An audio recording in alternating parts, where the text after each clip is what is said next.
श्रीरामचंद्र स भगवान् अद्वैत परमानंदात्मा यत्परब्रह्म भर्भुवस्वः तस्मै वै नमो नमः। ओम विश्वानि देव सवितर्दुरितानि परास्व यद्भद्रं तन्नयास्व। ओम नारायणं नमस्कृत्य नरं चैव नरोत्तमं देवीं सरस्वतीं व्यासं ततो जयमुदीरयेत्। ओम यस्मिन् सर्वं यतो सर्वं यः सर्वं सर्वतश्च यः यस्य सर्वमयो नित्यं तस्मै सर्वात्मने नमः। तस्मै सर्वात्मने नमः। ओम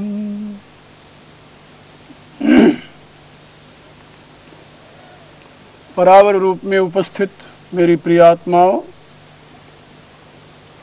शाश्वत सनातन हिंदू धर्म के संबंध में बहुत सी बातें पहले आप लोगों को बताई गई है और यह भी समझाया गया है कि दर्शन और नीति, जिसे शास्त्रीय भाषा में श्रुति और स्मृति कहते हैं, उसके प्रकाश में ही इस शाश्वत सनातन धर्म की प्रतिष्ठा हुई है। यह धर्म किसी देश, जाति, व्यक्ति, समाज, राष्ट्र की सीमा में आबद्ध लोगों के लिए ही नहीं है। यह धर्म मानव मात्र के उत्थान की प्रक्रिया का अवबोधन कराता है। मानव से संबंधित धर्म है ये,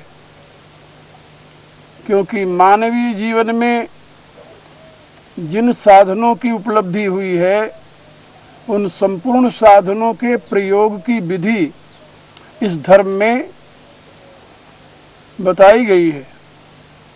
आप अपने शरीर, इंद्रियां, मन, बुद्धि आदि का प्रयोग करते हुए ही अपने जीवन के लक्ष्य तक पहुंच सकते हैं। इनमें से किसी एक का भी त्याग करके आप अपने जीवन के यथार्थ लक्ष्य की ओर अग्रसर नहीं हो सकते। ये बात याद रखिए। हमारे यहाँ पूर्व के महर्षियों ने हमें उपदेश दिया है, शरीर माध्यम खलु धर्म साधनम। शरीर जो है यही धर्म का आदि साधन है। गोस्वामी तुलसीदास जी ने भी ये बात कही, तन बिनु भजन वेद नहीं वर्णा। बिना शरीर के किसी भी प्रकार की सेवा, साधना, उपासना नहीं हो सकती। गोस्वामी जी ने तो इसे साधन धाम मोक्ष कर द्वारा भी घोषित किया है। यह मानव शरीर साधन का ही धाम है और मोक्ष का दरवाजा है। उनकी ये घोषणा है कि पाए न जो परलोक समारा, इस मनुष्य शरीर को प्राप्त करके जो अपने भविष्य को उज्जवल नहीं बना सका, सो परत्र दुख पावे सिर धुन धुन पछताए, काल ही कर्म ही ईश्वर मिथ्या दोष लगाए। ऐसा व्यक्ति तो यहाँ और इसके पश्चात भी केवल पश्चाताप का ही भाजन बनता है। और ऐसी स्थिति में वह दोष किसके ऊपर लगाता है? काल के ऊपर, कर्म के ऊपर और ईश्वर के ऊपर।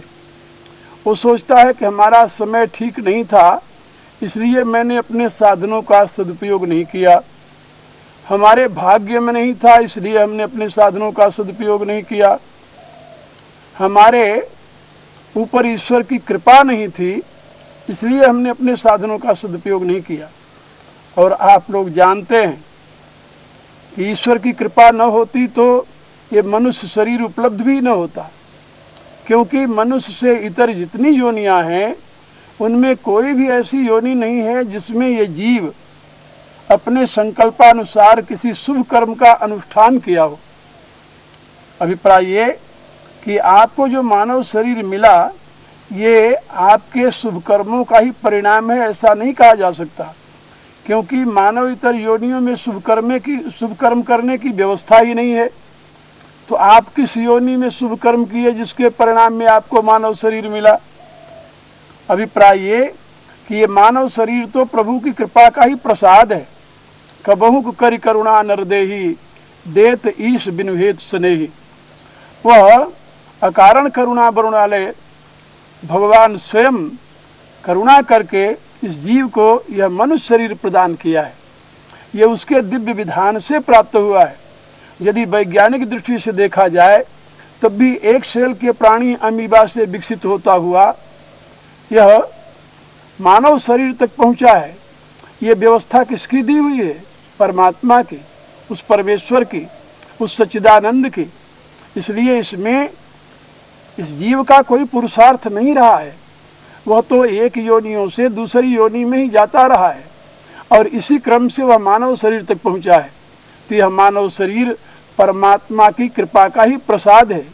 इसलिए मानव जीवन को प्राप्त करके फिर ये सोचना कि मेरे ऊपर ईश्वर की कृपा नहीं थी इसलिए मैं अपने जीवन लक्ष्य को नहीं प्राप्त कर सका, इसलिए मैं धर्म के प्रशस्त मार्ग पर नहीं चल सका, इसलिए मैं कल्याणकारी कर्मों में प्रवृत्त नहीं हो सका, इसलिए मैं लोक हितकारी कर्मों का अनुष्ठान नहीं कर सका। ये केवल एक भ्रांति मात्र है, अज्ञानता मात्र है, व्यामोह मात्र है। इसके पश्चात अब आई आपके कर्म की बात। कर्म जिसे आप भाग्य कहते हैं, किसी के भाग्य में जो कुछ भी लिखा हुआ होता है वह उसके कर्मों का ही परिणाम होता है। आज जो आपने कर्म किया है कल आपके लिए वो प्रारब्ध बनेगा, कल जो आपने कर्म किया है वह उसके बाद में आपके लिए प्रारब्ध बनेगा। यानी कहने का अभिप्राय है कि वर्तमान का प्रारब्ध जो है वह आपके अतीत के कर्मों का ही परिणाम है।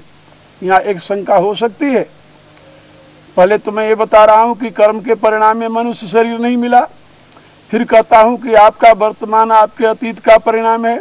इसका अभिप्राय क्या? इसका अभिप्राय ये है कि सर्वप्रथम जो आपको मानव शरीर प्राप्त हुआ वह आपके कर्मों से नहीं मिला, वो तो प्रभु कृपा से ही प्राप्त हुआ था। लेकिन मानव शरीर प्राप्त करने के पश्चात जब आप कर्म करने के संपूर्ण साधन प्राप्त कर लिए और उन साधनों का दुरुपयोग किया या उन साधनों का प्रयोग किया, भोग में किया, राग में किया, संसार में किया, अब उन कर्मों का परिणाम तो आपके सामने आएगा ही। क्योंकि हम भारतीय ये नहीं मानते कि ये हमारा पहला जन्म है और आखिरी जन्म है। आप जानते हैं हिंदू धर्म में, हिंदू फिलॉसफी में रीइंकार्नेशन ऑफ सोल जिसे कहते हैं पुनर्जन्म की प्रतिष्ठा, इसको हम स्वीकार करते हैं और इसके लिए हमारे पास ऐसे तर्क हैं जिसका उत्तर वे लोग नहीं दे सकते जो ऐसा मानते हैं कि यही मनुष्य का पहला जन्म है और आखिरी जन्म है। भला आप ये सोचिए कि जब कोई बच्चा पैदा होता है तो उसमें जन्मजात कुछ क्वालिटीज होती हैं कि नहीं होती हैं, कुछ गुण होते हैं कि नहीं होते हैं, कुछ संस्कार होते हैं कि नहीं होते हैं। वो संस्कार कहाँ से आए उसमें? यदि उससे पूर्व में उसका कोई जन्म ही नहीं हुआ था, उसने इस संसार में रहकर कोई जन्म किया ही यानी कर्म किया ही नहीं था, तो उसमें वो संस्कार कहाँ से आए? क्योंकि संस्कार तो कर्मों के ही परिणाम से बनते हैं, ये तो आप लोग भली बात जानते होंगे। तो जो संस्कार कर्मों के परिणाम से बनते हैं, यदि उन संस्कार जन्य गुणों को हम किसी नवजात शिशु में देखते हैं, पाते हैं, तो इसका अभिप्राय ये है कि उसका ये पहला जन्म नहीं है, इससे पहले भी वो अनेकों बार जन्म ले चुका है। और हम तो ये भी कहते हैं कि ये जीव केवल एक योनि में नहीं 84 लाख योनियों में भटकता हुआ फिर मनुष्य शरीर में आया है और मनुष्य शरीर में आकर के भी कई बार इस मनुष्य शरीर को पाया है और खोया है। इसलिए प्रारब्ध जो आपका है वह आपके कर्मों का ही परिणाम है, वह किसी परमात्मा का दिया हुआ, किसी अन्य का बनाया हुआ नहीं है। तो जब आपका कर्म ही ऐसा रहा है तो उस कर्म में आपको सत्पथ पर चलने की प्रेरणा कहाँ से प्राप्त होती? इसलिए ईश्वर को दोषी ठहराना, भाग्य को दोषी ठहराना, ये अबोधता है, अज्ञानता है। अब रही बात काल की, समय मेरा खराब था लोग कहते हैं। आप जानते हैं काल एक ऐसा तत्व है जो सुकृति पर आधारित है। काल का कोई स्वरूप नहीं है। काल आपके लिए अलग, हमारे लिए अलग, दूसरे के लिए अलग नहीं है। काल सबके लिए एक सा है। काल कहते हैं समय को, समय सबके लिए एक सा है। और सभी के पास जो समय है उस समय का सदुपयोग करना, दुरुपयोग करना, ये व्यक्ति के ऊपर निर्भर करता है, समय के ऊपर नहीं करता। महाभारत में एक संदेश दिया गया है, कालो वा कारणम राजा, राजा वा काल कारणम। प्रश्न हुआ है कि राजा काल का कारण है या काल राजा का कारण है, यानी समय व्यक्ति को राजा बनाता है या राजा समय का निर्माता है। तो वहां पर उत्तर दिया है पितामह ने, इतिते संशयम मा भूत राजा कालस्य कारण। कहा ऐसा तुम्हें संशय कभी नहीं होना चाहिए, राजा ही समय का निर्माता है। समय का सदुपयोग करना, समय का दुरुपयोग करना, ये व्यक्ति के हाथ में है, यह समय के हाथ में नहीं है। जैसे इस समय हम बैठे हुए आपके सामने वेद शास्त्र की चर्चा कर रहे हैं, आप सुन रहे हैं, इसी समय बैठ करके कोई व्यक्ति दूसरी प्लानिंग कर रहा होगा, कोई किसी के लूटने की व्यवस्था कर रहा होगा, कोई किसी को धोखा देने की व्यवस्था कर रहा होगा, कोई शराब के नशे में मस्त होगा, कोई अनेक प्रकार के अनाचार दुराचार में लगा होगा। हो सकता है कोई इस समय बैठ करके ऋषि ध्यान में लगा हो, परमात्मा के साथ अभिन्नता का अनुभव कर रहा हो। काल तो एक है, समय तो एक है, लेकिन एक ही समय में विभिन्न प्रकार के व्यक्तियों के द्वारा विभिन्न प्रकार की जो क्रियाएं की जा रही हैं, ये उनकी अपनी बुद्धि के स्तर की परिणति है। जिस स्तर का जिसका मन है, जिस स्तर की जिसकी बुद्धि है, वह अपने समय को उसी प्रकार से प्रयोग कर रहा है। इसलिए काल को दोषी मानना, कर्म को दोषी मानना, ईश्वर को दोषी मानना, यह अबोधता का परिणाम है, यह व्यामोह का परिणाम है। गोस्वामी जी के शब्दों में, जहाँ पर यह मनुष्य शरीर आपके लिए मोक्ष का दरवाजा है, साधन का धाम है, वहाँ पर आप यदि अपनी अज्ञानता से इस साधन की जगह कुसाधन में लगा दें, मोक्ष की जगह यदि आप इसे नरक के रास्ते पर लगा दें, तो इसमें समय का क्या दोष है? परमात्मा की कृपा से प्राप्त हुई है इस शरीर, और इसमें परमात्मा का क्या दोष है? इसमें आपके भाग्य क्या क्या दोष है? तो आपके अपनी करनी का परिणाम है।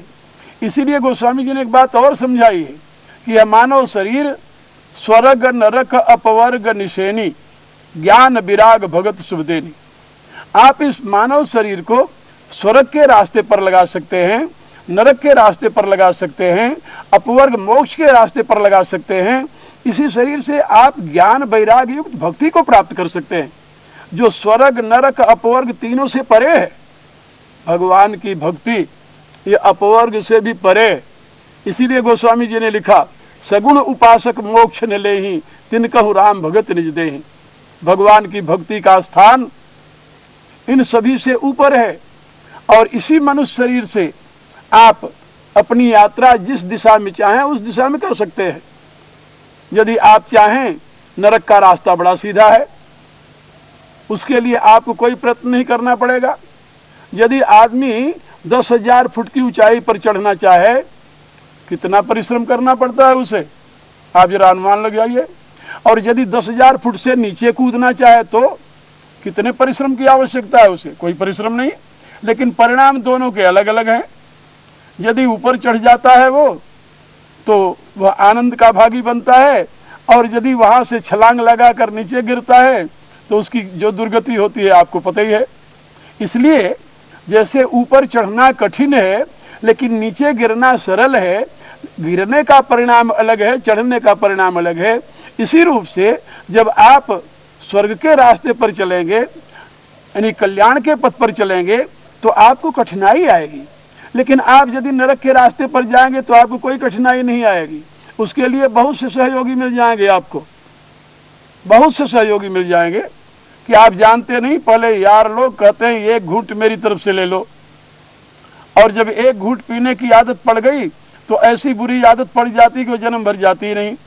फिर शायर कहता है कि सिर्फ एक कदम रखा था गलत राह शौक में। हमने अपने शौक में आकर गलत रास्ते पर एक कदम रखा था, लेकिन परिणाम क्या हुआ?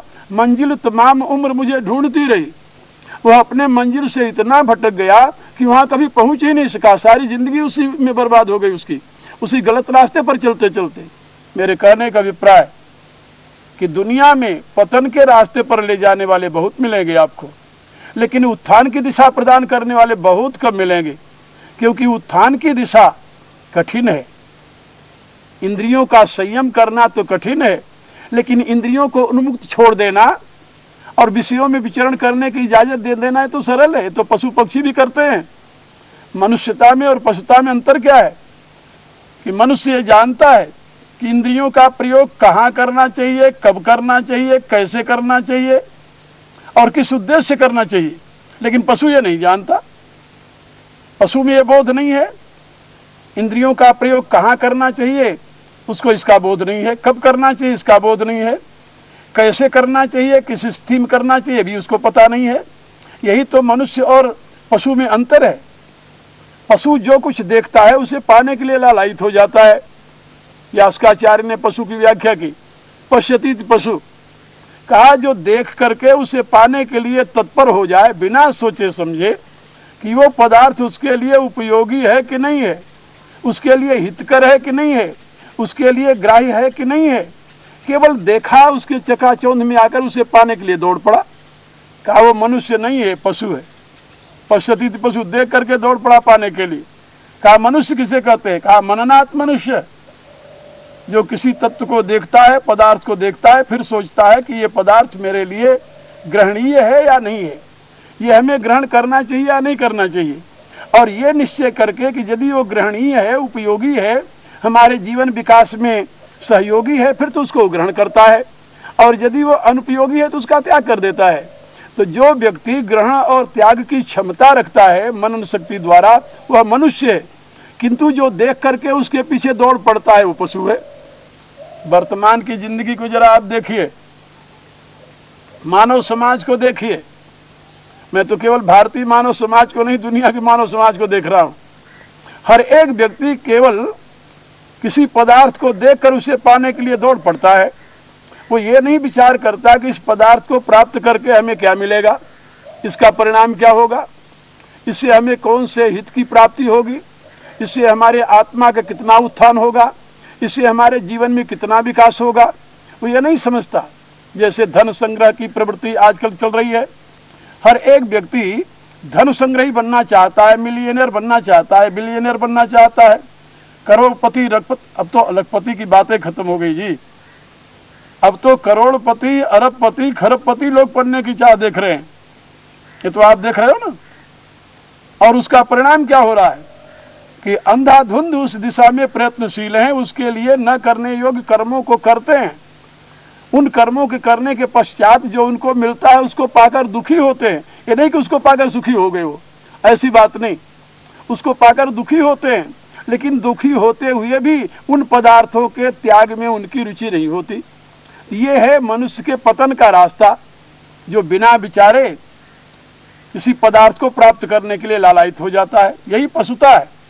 तो मैं आप लोगों को केवल ये बता रहा था कि ये मानव शरीर चाहे आप नरक के रास्ते पर लगा दें, ये आपको नरक की दिशा प्रदान करेगी, इसमें कोई संदेह नहीं। तुलसीदास जी के वचनों में ये स्वर्ग, नरक, अपवर्ग, निशेनी, ये निशेनी है। निशेनी माने सीढ़ी है। ये जैसे सीढ़ी को उठाकर आप किसी भी जगह लगा दें वहीं आप चढ़ जाएंगे। वो कहते हैं कि अपने शरीर रूपी सीढ़ी को तुम नरक के रास्ते पर लगा दो, वहां पहुंच जाओगे आराम से। तो स्वर्ग के रास्ते पर चाहो लगाना, वहां पहुंच जाओगे। स्वर्ग का रास्ता भी बहुत सुंदर है कठिन थोड़ा, त्याग का रास्ता है, तप का रास्ता है, संयम का रास्ता है। स्वर्ग का रास्ता उतना सरल नहीं जितना नरक का रास्ता सरल है। संसार के पदार्थों में जितने आप निरत रहते हैं, आसक्त रहते हैं, आबद्ध रहते हैं, इतनी सुविधा से आप परमार्थ के पदार्थों में अनुरक्त नहीं हो सकते। स्वर्ग की प्राप्ति के लिए भी आपको त्याग करना पड़ता है।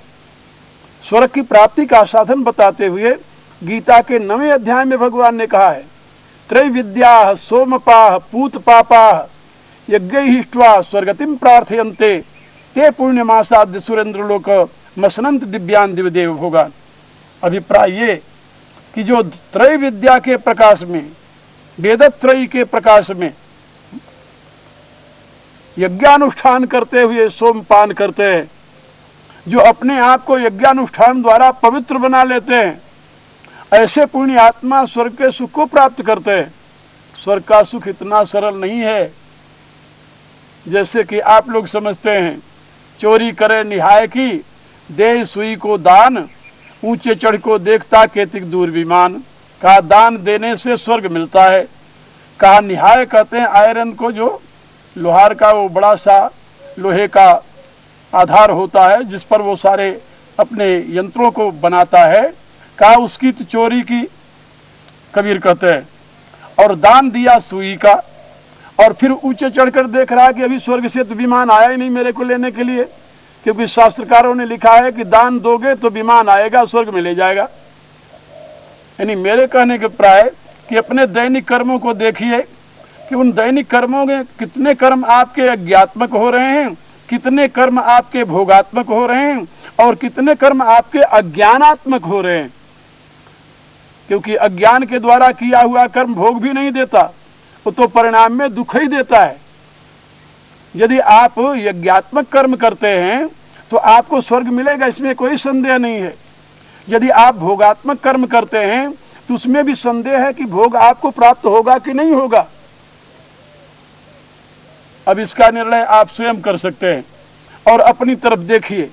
मेरे कहने का प्राय कि स्वर्ग का रास्ता इतना सरल नहीं है, लेकिन आप मनुष्य हैं और आप कठिन रास्ते के ही अभ्यस्त हैं। आप जानते हैं ना, पशु का बच्चा जन्मते ही थोड़े देर पश्चात अपने आप उठने लगता है, लेकिन आप जन्मते तो नहीं उठे, आपको उठकर बैठने में कितने महीने लगे थे, कल्पना कीजिए।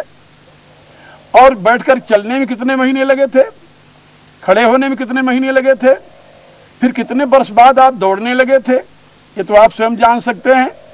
तो जैसे मनुष्य हर एक कठिन काम को करता है और उसके लिए हर एक मार्ग कठिन है, लेकिन वो अपने साधनों से उसे सरल बना लेता है, समाज के सहयोग से उसे सरल बना लेता है। समाज के साथ उसका इतना घनिष्ठ संबंध है, समाज के ऊपर उसका इतना जीवन आधारित है कि समाज के सहयोग के बिना वो खड़ा ही नहीं हो सकता। इसलिए मैं आप लोगों को बता रहा था कि मनुष्य शरीर कठिन से कठिन कार्य करने के लिए प्राप्त हुआ है। संयम आप मनुष्य शरीर में कर सकते हैं, अन्यथा नहीं कर सकते।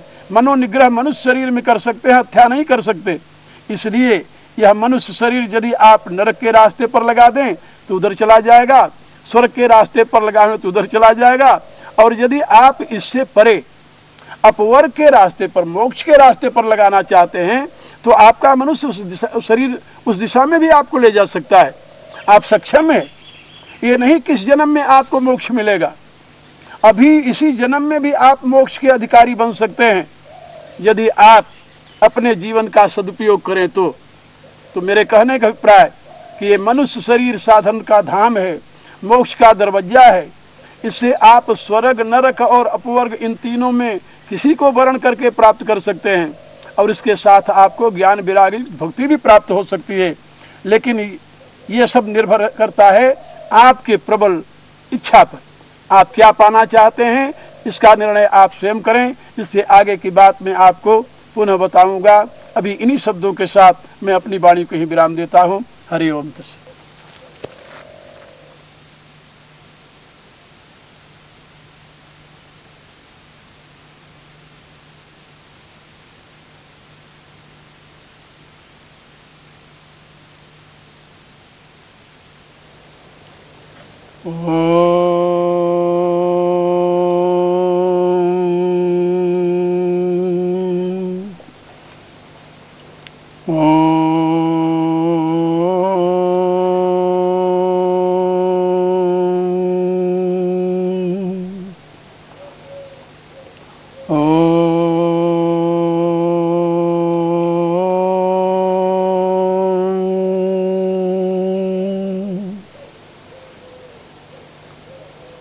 ओम यो हो श्रीरामचंद्र स भगवान अद्वैत परमानंदात्मा यत्परब्रह्म भूर्भुवः स्वः तस्मै वै नमो नमः।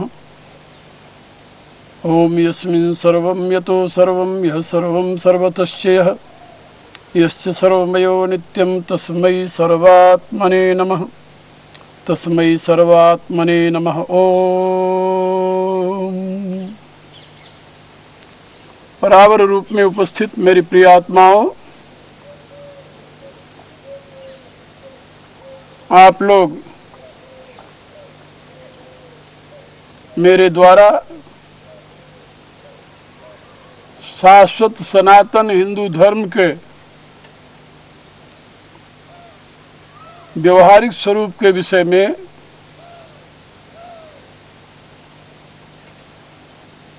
अब तक बहुत सी बातें सुनी है।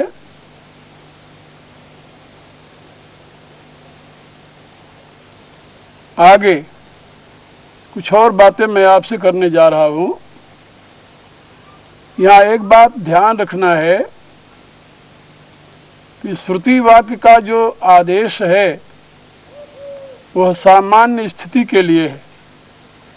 जैसे मातृदेवो भव, पितृदेवो भव, आचार्य देवो भव आदि ये जो वाक्य हैं, अतिथि देवो भव, ये सब सामान्य स्थिति के लिए है। धर्मानुसार जीवन यापन करने वाले माता पिता आचार्य और अतिथि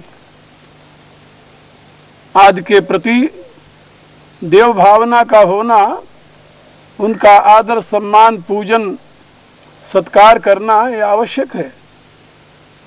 किंतु ये नियम सदैव सर्वत्र सभी परिस्थितियों में लागू नहीं हो सकते। जैसे कल मैंने आपको एक बात समझाई थी कि यदि अहिंसा धर्म है तो आतताई की हिंसा करना भी धर्म है। यदि सत्य बोलना धर्म है तो दूसरे के प्राणों की रक्षा के लिए असत्य बोलना भी धर्म हो जाता है। यानी किस अवस्था में किस दृष्टि से धर्म का निर्णय किया जाए, ये संदेश आपको स्मृतियां देती हैं। आपको ये ज्ञात है कि यदि आप श्रुति के वाक्य का ही अनुकरण करते रहेंगे तो इस सृष्टि में बहुत से ऐसे व्यक्ति और प्राणी हैं जो आपके जीवन की रक्षा के लिए घातक सिद्ध हो सकते हैं। जैसे अहिंसा का पालन करने वाला व्यक्ति यदि ये निश्चय करे कि हम किसी भी मच्छर को नहीं तकलीफ देंगे तो एक बैक्टीरिया उसके जीवन का घातक हो सकता है। इतना ही नहीं, आप जानते हैं ना, मनुष्य इतना शक्तिशाली है कि अपनी बुद्धि के प्रयोग से उसने अणु बम, एटम बम, हाइड्रोजन बम क्या क्या बना दिया। वो चाहे तो करोड़ों व्यक्तियों का वध कर सकता है एक सेकंड में। लेकिन उसी मनुष्य को एक छोटा सा मच्छर, जिसको आप मलेरिया का मच्छर कहते हैं, पिछले दिनों दिल्ली में फैला हुआ था डेंगू बुखार, डेंगू का मच्छर, वह मृत्यु के घाट में उतार देता है। अब आप बताइए वहां पर क्या करेंगे, किस प्रकार के अहिंसा का पालन करेंगे। यदि उन मच्छरों के मारने के लिए व्यवस्था न की जाए तो मानव जाति की क्या गति होगी। इसी प्रकार से और भी अनेकों उदाहरण आप देख सकते हैं। कहीं कहीं पर जिसको आप हिंसा समझते हैं वो अहिंसा से भी ज्यादा उपयोगी सिद्ध होता है, क्योंकि मानव शरीर श्रेष्ठतम परमात्मा की कृति है। इसकी सुरक्षा के लिए जो भी आवश्यक कार्य हैं उसको करते रहना चाहिए, क्योंकि इस मानव शरीर से ही व्यक्ति परम पद को प्राप्त कर सकता है। जैसा कि पहले मैंने बताया है कि यह मानव शरीर आपको नरक के रास्ते पर भी ले जा सकता है, स्वर्ग के रास्ते पर भी ले जा सकता है, मोक्ष के रास्ते पर भी ले जा सकता है, और मोक्ष से परे ज्ञान वैराग्य युक्त परमात्मा की भक्ति प्रदान कर सकता है। इसलिए मानव शरीर की सुरक्षा और इसका सदुपयोग अवश्य ही करणीय है, और आपको इसी उद्देश्य से यह अमूल्य मानव शरीर प्राप्त हुआ है। सही में गोस्वामी जी का ही कथन नहीं है कि ये सुर दुर्लभ सद ग्रंथन गावा। ये विष्णु पुराण में एक श्लोक है जिसमें बताया गया है कि गायंत देवाकिल गीत गानी धन्यास्ते भारत भूमि भागे। देवता लोग स्वर्ग में रहते हुए भी भारत भूमि पर उत्पन्न होने वाले मनुष्यों की महिमा का गान करते हैं। देवताओं के लिए भी यह मानव शरीर स्पृहणीय है, क्योंकि देव योनि तो केवल भोग योनि ही मानी जा सकती है। अपने शुभ कर्मों के फल को भोगने के लिए ही वह जीव देवलोक को प्राप्त किया है, लेकिन मानव शरीर में वह अपवर्ग को भी प्राप्त कर सकता है। मानव शरीर में वह परमात्मा भाव को प्राप्त करके परमात्मा में प्रतिष्ठित हो सकता है। वह परमात्मा से अभिन्नता की अनुभूति कर सकता है। इसलिए मानवीय जीवन विकास में जो कुछ भी उपयोगी हो उसको वर्तना, उसको व्यवहार में लाना, इसकी सीख आपको स्मृति ग्रंथों द्वारा प्राप्त होती है। नीति शास्त्र का एक श्लोक है, आप कैसे जाने कि आप किस रास्ते पर जा रहे हैं। आप जिस रास्ते पर चल रहे हैं ये नरक का रास्ता है या स्वर्ग का रास्ता है या अपवर्ग का रास्ता है, आपको कैसे पता चलेगा। नीति शास्त्र ने बताया कि आपके कर्मों के द्वारा आप स्वयं अनुमान लगा सकते हैं कि आप किस रास्ते पर जा रहे हैं। नरक के रास्ते पर चलने वालों का लक्षण बताया गया। क्या लक्षण है उनका? नीति शास्त्र कहता है अत्यंत कोपा, ये पहला लक्षण है। आप जानते हैं ना, क्रोध जो है वह जीवन में धर्म को नहीं रहने देता। किसी भी प्रकार से क्रोध आ जाए जीवन में तो करे क्रोध जिम धर्म ही दूरी, वो धर्म को आपसे बहुत दूर फेंक देता है। क्रोध में मनुष्य को बोध नहीं होता और बोध के अभाव में धर्म की प्रतिष्ठा नहीं हो सकती। इसलिए जो अत्यंत क्रोधी हैं, हाँ, कारण पाकर क्रोध आना बात अलग है। कारण पाकर कोई खास कारण हो, खास कारण, जैसे कोई अन्याय कर रहा है किसी निर्बल के ऊपर, ऐसी स्थिति में यदि उस अन्याय के प्रति हृदय में क्रोध आ गया तो कोई गलत बात नहीं है, क्योंकि ऐसी स्थिति में तो भगवान के अवतार को भी क्रोध आ जाता है, बड़े बड़े ऋषियों को भी क्रोध आ जाता है। वो अन्याय को बर्दाश्त नहीं कर सकते, अनर्थ को बर्दाश्त नहीं कर सकते। लेकिन अत्यंत कोपा, बिना कारण, बिना कारण माने अपने स्वार्थ की पूर्ति में यदि कोई व्यवधान हुआ तुरंत क्रोध आ गया। अपनी वासना की पूर्ति में यदि व्यवधान पड़ा तो क्रोध आ गया। जैसा कि गीता में भगवान ने बताया, कामात क्रोधो विजायते, काम ऐसा क्रोध ऐसा रजोगुण समुद्भव। काम के अपूर्ति में क्रोध की अभिव्यक्ति स्वाभाविक हो जाती है, यानी काम पूर्ण नहीं होता तो क्रोध आ जाता है। और उस क्रोध में व्यक्ति अपने को नहीं, दूसरे को उस काम की अपूर्ति में हेतु ढूंढने लगता है कि किसके कारण मेरा ये कार्य पूरा नहीं हुआ, मुझे ये वस्तु नहीं मिली या मुझे ये पद नहीं मिला। तो इस प्रकार का जो क्रोध है वो तो उसके पतन का रास्ता है। इसलिए अत्यंत कोपा। और क्रोधी व्यक्ति क्या करता है? क्रोधी व्यक्ति केवल कठोर वाणी का प्रयोग करता है। तुलसीदास जी ने अपने रामायण में लिखा है, आप लोग पढ़े होंगे, काम की इच्छा दंभ बल और लोभ की इच्छा दंभ बल, काम को केवल नारी, क्रोध के परुष वचन बल मुनिवर कहीं विचार। जिस समय मनुष्य में लोभ बढ़ता है तो उसके जीवन में इच्छा और दम्भ की वृद्धि होती है, कामना जागृत होती है तो उसके लिए नारी प्रिय लगने लगती है। और जब क्रोध बढ़ता है तो परुष वचन बल, कठोर वचनों का प्रयोग करता है वो। तो अत्यंत कोपा कटुकाच वाणी, जो अत्यंत क्रोधी है उसकी वाणी कभी मधुर नहीं हो सकती। याद रखिए, उसके द्वारा मधुर वाणी का उच्चारण ही नहीं हो सकता। और आपको तो ये पता है ना कि आपके सारे शरीर के अंगों में भगवान ने कोई न कोई हड्डी लगाई है, छोटी हड्डी हो, बड़ी हड्डी हो, पतली हो, मोटी हो। लेकिन आपकी जिह्वा एक ऐसा यंत्र है जिसमें जरा सा भी कहीं हड्डी के लिए स्थान नहीं है। कितनी कोमल है वो। इसलिए उसका एक नाम है रसना, और उसका एक नाम सरस्वती भी है।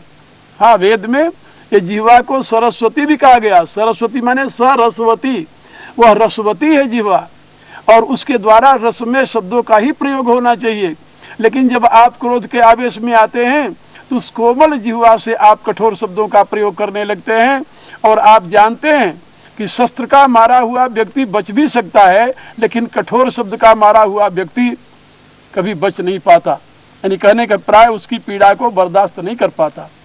तो अत्यंत कोपा कटुका चबाणी, ये नरक के रास्ते पर चलने वालों के लक्षण है। दुःशीलता, और उस चरित्रहीन होता है, शीलहीन होता है, निष्ठुर हृदय का होता है, उसके हृदय में दया नहीं रहती, वह दया से बहुत दूर हो जाता है। और आप जानते हैं कि दया धर्म का मूल है, पाप मूल अभिमान। वह अहंकारी पाप का बाप बन जाता है, दया से बहुत दूर हो जाता है। तो अत्यंत कोपा कटुका चबाणी दुःशीलता स्वजने सुवैरम, और ऐसी स्थिति में वह जो अपने प्रियजन हैं उनको भी शत्रु समझने लगता है। जो उसकी हित की बात करते हैं उनको भी सोचता है कि मेरे दुश्मन हैं। आपको बहुत ऐसे लोग मिलेंगे जिससे आप चर्चा करें तो आपको यही उत्तर देंगे, भाई मैं तो दुनिया को भला चाहता हूं लेकिन दुनिया मेरी दुश्मन बन गई है। यानी ऐसा लगता है कि जैसे सारे जीवों से इनकी पुरानी दुश्मनी चली आ रही है।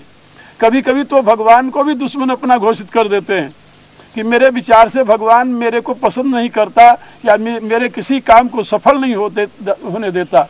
इसका अभिप्राय कि भगवान से भी इनकी दुश्मनी चली आ रही है।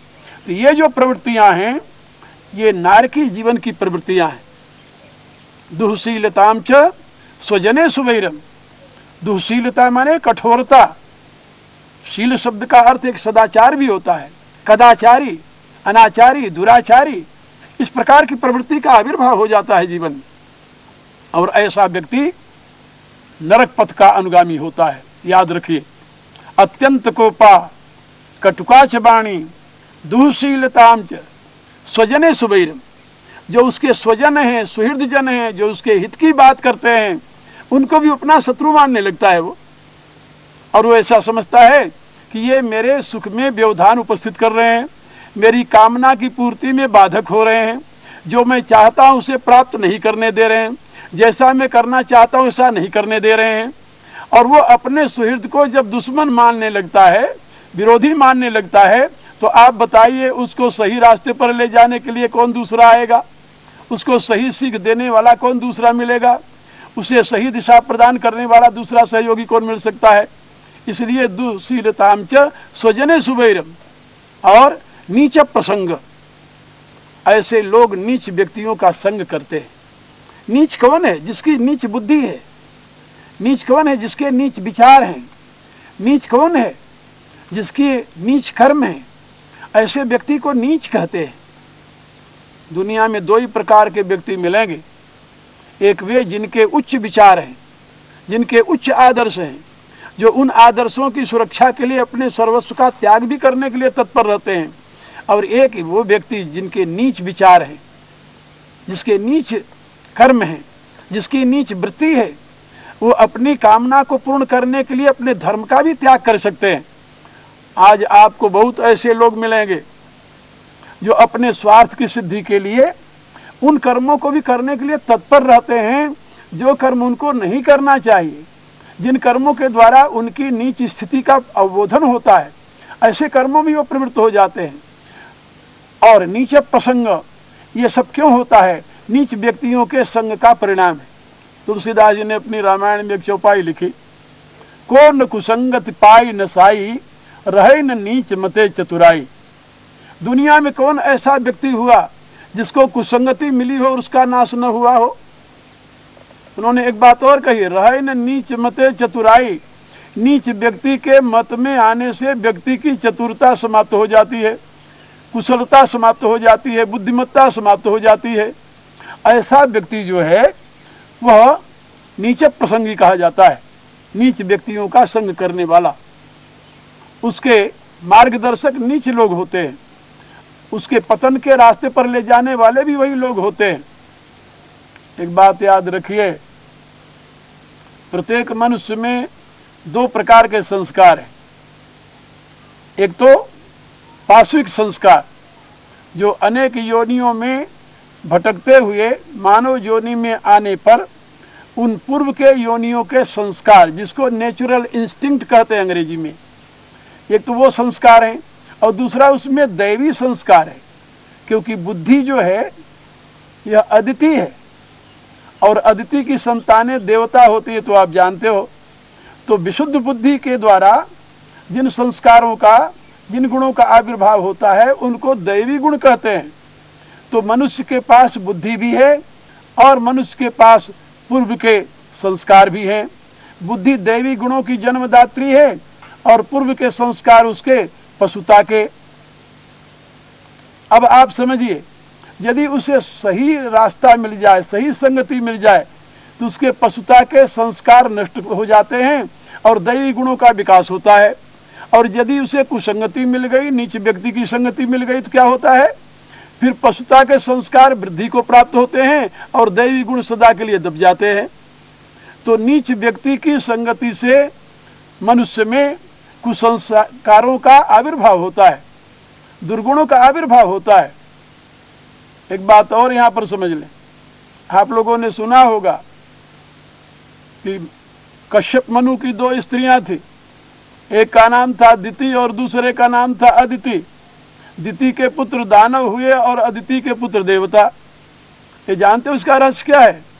ये मनु है आपकी आत्मा, इस जीव को भी मनु कहते हैं। हाँ, उपनिषदों में इसका नाम मनु भी है एक।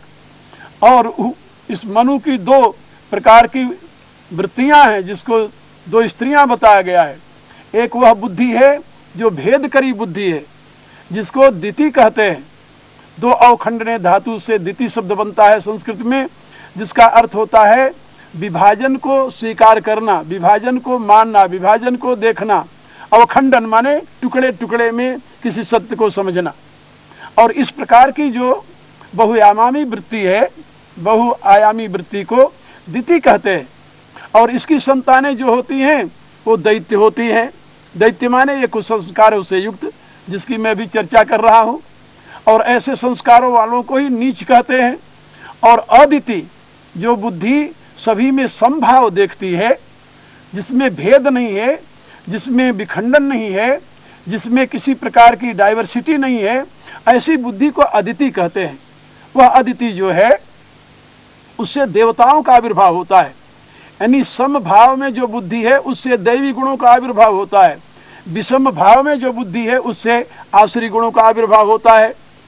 तो नीचे प्रसंग का अभिप्राय होता है कि ऐसे लोग जिनकी बुद्धि कुत्सित है, दूषित है, अपवित्र है, तामसिक और राजसिक है, जिसकी बुद्धि में समभाव नहीं है, विषम भाव है, ऐसे नीच व्यक्तियों का संग करने वाला व्यक्ति कभी समभाव वाली बुद्धि का धनी नहीं हो सकता। और जब तक समत्व बुद्धि की प्राप्ति नहीं होती तब तक उसमें दैवी गुणों का प्रकाश भी नहीं हो सकता। समत्व बुद्धि ही दैवी गुणों की प्रकाशिका हुआ करती है, दैवी गुणों को उत्पन्न करती है। तो मैं आप लोगों को ये बता रहा था कि ऐसा जो नरक पथ का पथिक है वह तो नीच प्रसंग और कुलहीन सेवा, वह नीच व्यक्तियों का साथ करता है, नीच बुद्धि वालों का, नीच कर्म वालों का, नीच विचार वालों का, नीच व्यवहार वालों का साथ करता है। ये नीच ऊंच का निर्णय कैसे किया जाए ये भी आप समझ लें, इसको भी आप ध्यान से सुने। ये प्रकृति के जितने परिणाम हैं सबकी गति ऊपर से नीचे की होती है।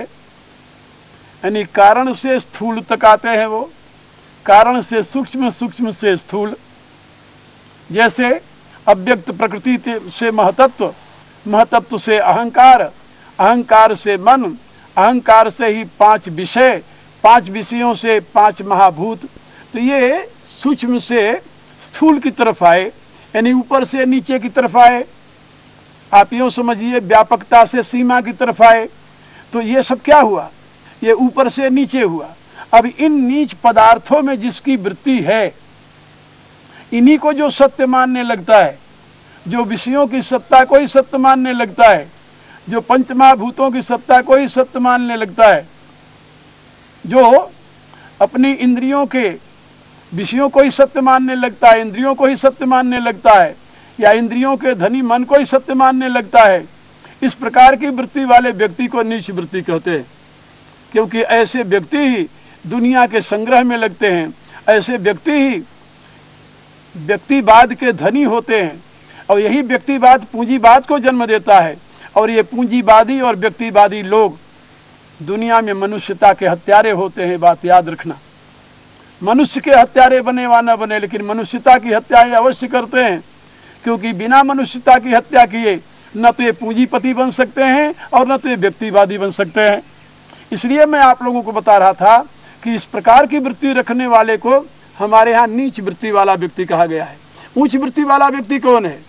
जो अपनी चेतना को ऊर्ध्व दिशा प्रदान करता है, उच्च गति प्रदान करता है, जो अपने शरीरगत चेतना को इंद्रियों में, इंद्रियगत चेतना को मन में, मनगत चेतना को अहम में, अहमगत चेतना को बुद्धि में प्रतिष्ठित कर परमात्मा के साथ युक्त होना चाहता है, उसको उच्च विचार का व्यक्ति कहते हैं। ऐसे उच्च विचार के व्यक्ति की संगति करने पर मनुष्य की ऊर्ध्व गति होती है, और निम्न विचार वाले व्यक्ति की संगति करने पर मनुष्य की निम्न गति होती है। अब इससे आप लोग समझ गए होंगे कि नीचे प्रसंग का क्या अर्थ होता है, निम्न गति वाले व्यक्ति की संगति करने का क्या अर्थ होता है। पद और पदार्थ में आसक्त जो व्यक्ति है वह निम्न वृत्ति वाला व्यक्ति है, उसकी संगति से दूर हो जाओ। सत्य और धर्म में जिसकी अनुरक्ति है वह उच्च गति वाला व्यक्ति है, उसकी संगति करो। तो नीच प्रसंग कुलहीन सेवा, और ऐसे नीच व्यक्ति का संग करने वाले ही कुलहीन की सेवा करते हैं। जो दूषित कुल में उत्पन्न हुए, जिसके संस्कार ही जन्मजात दूषित हैं, अपने स्वार्थ की सिद्धि के लिए उनकी सेवा में लगे रहते हैं। इसका यदि प्रत्यक्ष दर्शन करना हो तो वर्तमान में भारत के राजनेताओं की गति देख लीजिए। आपको उनका चरित्र देख करके, उनका जीवन देख करके, उनका व्यवहार देख करके आपको पता चल जाएगा कि नीचे प्रसंग और कुलहीन सेवा का क्या अभिप्राय होता है। और ये जो स्थिति है, ये चिन्हानि देहे नरक स्थिताना, ये मनुष्य के जीवन में नरक पथ पर स्थित जो लोग हैं, नरक के मार्ग पर जो चलने वाले लोग हैं, उनका लक्षण है। अब इससे आप एकांत में बैठ करके अपने जीवन का दर्शन कीजिए, इंट्रोस्पेक्शन जिसे कहते हैं अंग्रेजी में, हमारी संस्कृत भाषा में जिसे स्वाध्याय कहते हैं, स्व का अध्ययन कीजिए कि आपकी वृत्ति किस दिशा में जा रही है, आप इनमें से किन दोषों से अभिभूत हैं, आप इनमें से किससे दूर हैं। यदि दूर नहीं हैं तो मेरी प्रार्थना है कि आप दूर होने के लिए प्रयत्नशील हो जाएं, प्रयत्न करें। और यदि इस दिशा से दूर हैं तो अपने आप को संभाले रखें। इन दोषों से विमुक्त रखने पर ही आप कल्याण के भागी बन सकते हैं, अन्यथा नहीं। इसलिए मैं आप लोगों को आज ये बात बताई कि नरक के रास्ते पर चलने वाले का क्या लक्षण है। आगे मैं आपको बताऊंगा कि आपका रास्ता स्वर्ग का है, इसका क्या लक्षण होता है। अभी आज तो इन्हीं शब्दों के साथ मैं अपनी वाणी को विराम देते हुए आप सभी के प्रति अनंत मंगल कामनाओं को व्यक्त करता हूँ। हरि ओम तत्सत।